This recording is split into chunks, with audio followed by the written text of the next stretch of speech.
What's up, my Wyld Text? It's the Wyld Hawk on Twitter and YouTube and Snapchat, and I'm back today with a second video. Sorry, I'm on my phone is on my knee right now. I have nothing to put my phone on for this one. That's why it's going this way and not this way. Let me find this story. I believe we left off at chapter 5, but still, let me look for the story. I need to find the story.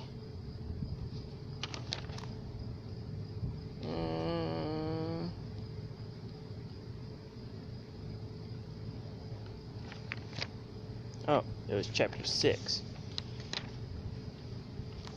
Alright, so chapter 6. Veronica and Michael had been dating for nearly 3 years.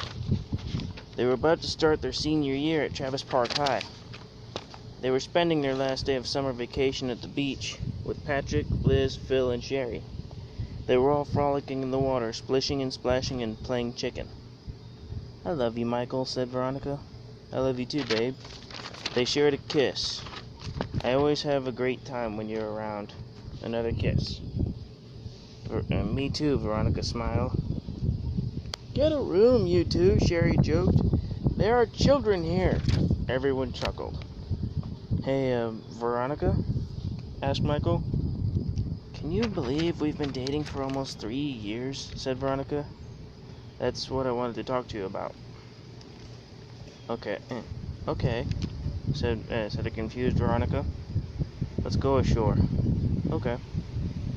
"So, our 3-year dating anniversary is coming up next week, and I've got something to say. I don't want you to be my girlfriend anymore." "But, Michael, what did I do?" asked the worried Veronica. "You didn't let me finish. I don't want you to be my girlfriend anymore." Michael took Veronica's hand and knelt down. "Because I want you to be my wife. Will you marry me?" "I thought you'd never ask." So they got married after they graduated and went to Travis Park University. After they graduated, they had moved in together after buying a beautiful house. Michael got a job as a band manager, and he managed a band that was about to go overseas for their first European tour. Their name was Two-Way. Veronica became a preschool school teacher, the best one in town. 2 of her students were her son Ronnie and her daughter Michelle. 2 years after that, it happened. Chapter 7. "Hideous," said Michael. "I looked like the result of Frankenstein's monster and his monster's bride if they had a baby." "You still look cute to me, honey." Michael turned away from the mirror. Veronica was standing in the doorway, hand in hand with their twin children. He moved toward them and hugged them all. "Thank God you're okay, Veronica. I've missed you all so much." "Looks like you got 2 more visitors, Michael," said Nurse Elizabeth. Phil and Patrick entered. Patrick with his and Sherry's daughter Cheryl. Phil with his and Nurse Elizabeth's daughter Eliza. "Looking good, Gnarly," said Patrick. "Time for your close-up," Phil said, making a fake camera with his fingers. Har, har, har, husband of Exhibit A," Michael retorted. "How have you guys been?" "I've been good," Phil replied. "When the accident happened, Sherry and I helped Veronica with the kids when we could." "Thank you, bro. It feels good to know that I can trust you with them," said Michael. "Anytime, dude." "Meanwhile, I've been Two-Way's temporary manager, but I gave all the money to Veronica so she could do more to provide for your kids while you were laid up," said Patrick. "How was their European tour?" Michael asked. "Well, let's just say Two-Way is #1 on the charts in 3/4 of the world," Patrick replied. "Nice!" exclaimed Michael.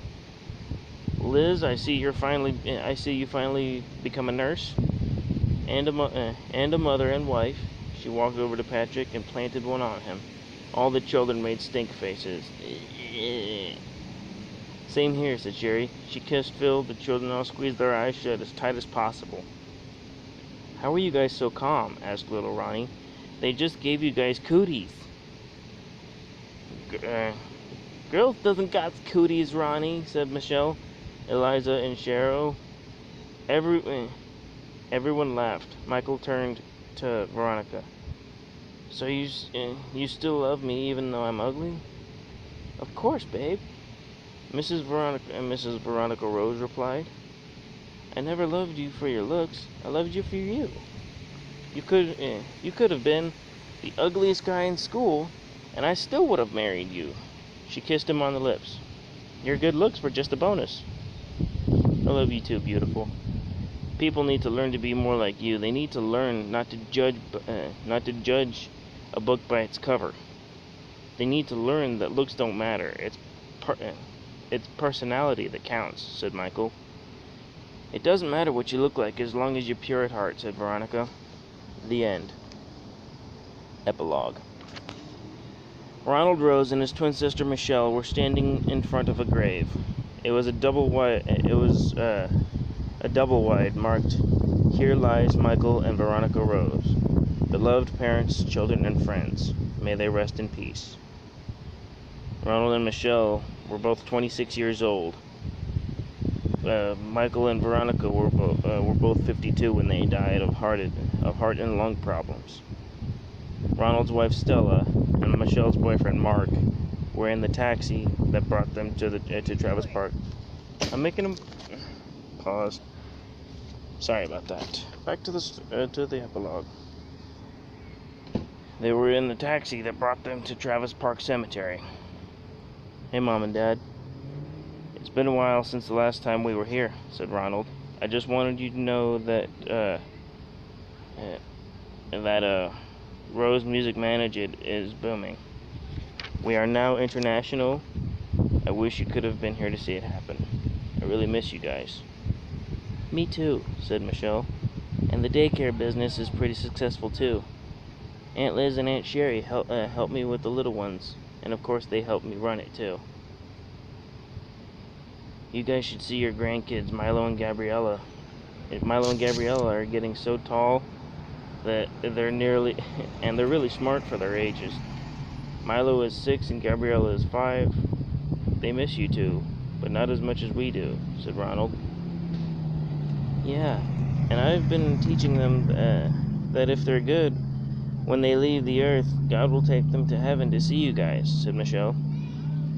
We love you guys. We'll come back next month. Goodbye for now.